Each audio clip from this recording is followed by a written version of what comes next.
സുഹൃത്തുക്കളെ, ഇന്ന് നമ്മൾ ഉണ്ടാക്കാൻ പോകുന്നത് ഏത്തപ്പഴം കൊണ്ടുള്ള ഹൽവയാണ്.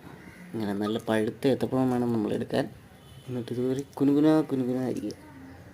എന്നിട്ട് ഒരു ശർക്കര എടുത്ത് അത് ശർക്കര പാനിയാക്കിയതിന് ശേഷം മാറ്റി വെക്കും.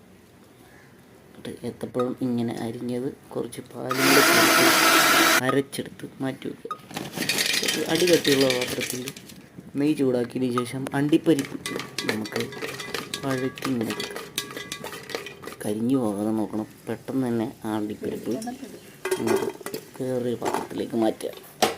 എന്നിട്ട് അങ്ങോട്ട് മാറ്റി വെച്ചതിന് ശേഷം അടിയുള്ള കട്ടിയുള്ള പാത്രത്തിൽ പിന്നെ നെയ്യ് ഒഴിച്ച് നമ്മൾ അരച്ച് വെച്ചേക്കുന്ന ആ മിശ്രിതം ഇതിലേക്ക് ഇടുക.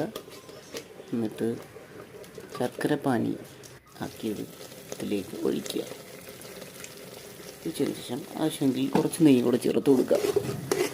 ഇങ്ങനെ ഇളക്കി കട്ടിയാവുന്ന പരുവാകും. അപ്പോൾ നല്ല മണമൊക്കെ വരും. അതുവരെ ഇങ്ങനെ ഇളക്കിക്കൊണ്ടിരിക്കും.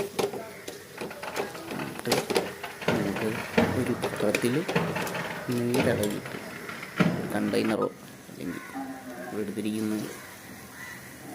പിള്ളേരുടെ ടിഫിൻ ബോക്സാണ്, അതുപോലുള്ള ഏതെങ്കിലും പാത്രം എടുത്തിട്ട് കുറച്ച് നെയ്യ് തടവി കുറച്ച് അണ്ടിപ്പരിപ്പൊക്കെ ഇട്ടിട്ട് അതിനകത്തൊക്കെ ഈ സാധനം മാറ്റുക. എന്നിട്ട്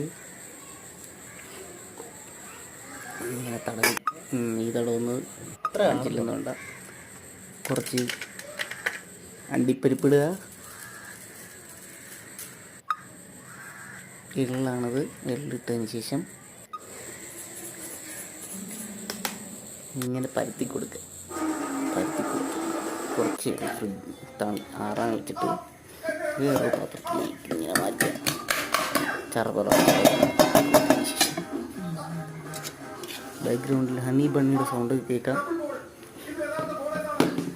എന്നിട്ട് കട്ടി കൊടുത്ത് ചെറിയ പീസാക്കി എല്ലാവർക്കും കൊടുക്കാം. നല്ല സ്വാദിഷ്ടമായ ഹൽവ റെഡി.